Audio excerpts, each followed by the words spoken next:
नमस्कार सर, आज हम जानने वाले हैं CKYC के बारे में कि CKYC क्या होता है, इसके लिए कैसे अप्लाई करते हैं और इसके बेनिफिट्स क्या क्या है, उसके बारे में एक एक करके डिटेल में बात करते हैं। सबसे पहले हम जानते हैं कि C मतलब होता है यहाँ पे सेंट्रल, और KYC तो आप जानते ही हैं जिसका मतलब होता है K मतलब नो, Y मतलब योर एंड कस्टमर।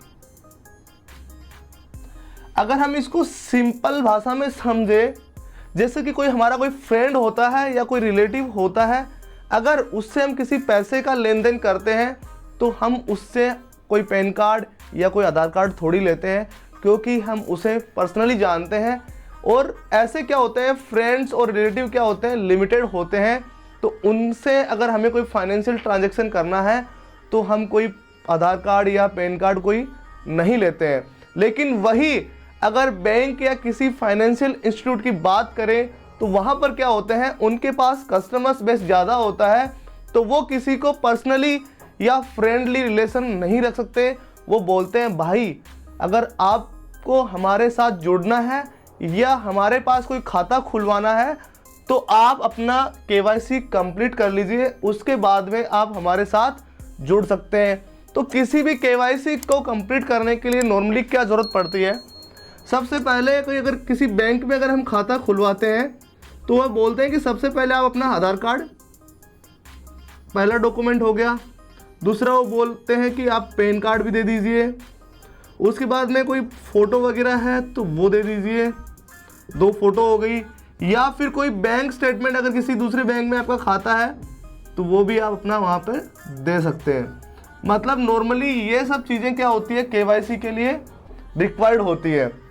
ये हो गया नॉर्मल KYC की बात, जब हम किसी बैंक में खाता खुलवाते हैं या किसी भी फाइनेंशियल इंस्टीट्यूट के साथ हम अपना KYC करते हैं। CKYC मतलब सेंट्रल KYC।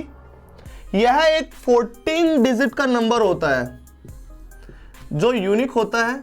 जैसे हमारे आधार कार्ड का नंबर यूनिक होता है 12 नंबर का, वैसे ही एक CKYC नंबर होता है जो 14 डिजिट का होता है।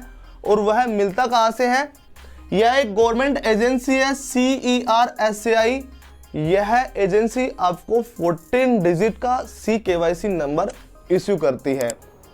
अब जानते हैं कि CKYC लेने से पहले क्या होता था और अभी क्या होता है, उसके बारे में थोड़ा सा बताता हूं मैं आपको। बिफोर CKYC क्या था, जैसे किसी आप बैंक में कोई खाता खुलवाने जा रहे हैं तो वहां पर क्या है, आपको जो पुराने KYC के डॉक्यूमेंट्स होते थे, मतलब जो नॉर्मल KYC के डॉक्यूमेंट्स होते हैं, आधार कार्ड, पैन कार्ड, फोटो, यह सब वह बैंक क्या बोलती हैं, आप अपना KYC करवा लीजिए। इसके लिए आपको इन सब डॉक्यूमेंट्स की फिजिकल कॉपी आपको वहां पर सबमिट करनी होती है। उसके बाद में क्या है, जैसे कि आपको कोई म्यूचुअल फंड खरीदना है तो आपको अगर उसकी ऑफिशियल वेबसाइट से अगर कोई लेना है तो वहां पर आप जाते हैं। उसके बाद में वह कंपनी भी आपको बोलती है कि भाई यहाँ पर भी आपको KYC करना है, आपने बैंक में KYC किया है उसका मुझे कोई मतलब नहीं है, फिर से आपको यह फिजिकल डॉक्यूमेंट दोबारा यहाँ पर देने होते हैं। उसके बाद में कोई आप इंश्योरेंस पॉलिसी लेते हैं, किसी भी प्रकार की कोई इंश्योरेंस पॉलिसी लेते हैं तो वह कंपनी बोलती है भाई बैंक में किया है, म्यूचुअल फंड खरीदा है, मुझे कोई मतलब नहीं है, फिर से यहाँ पर मुझे KYC चाहिए। तो फिर से आपको यहाँ पर फिजिकल डॉक्यूमेंट सबमिट करने होते हैं। लेकिन CKYC करने के बाद में क्या होता है, क्योंकि आपके पास CKYC हो गया है सेंट्रल KYC, अभी क्या है, अगर आप इन सब जगह अगर आप कोई ट्रांजैक्शन करते हैं या इन जगह पर आप जुड़ते हैं तो वहां पर आपको हर जगह इन सब का मतलब क्या है, यह किंग है। ये CKYC क्या है, यहाँ पर एक किंग का काम करता है। मतलब CKYC नंबर जैसे ही मिलता है आपको अलग से सब डॉक्यूमेंट्स की फिजिकल कॉपी देने की ज़रूरत नहीं है। उन इंस्टीट्यूट को आप अपना 14 डिजिट KYC नंबर आप उनको देते हैं तो आपका वहाँ पर KYC कंप्लीट हो जाता है। अब हम जानते हैं कि CKYC नंबर कैसे इश्यू होता है।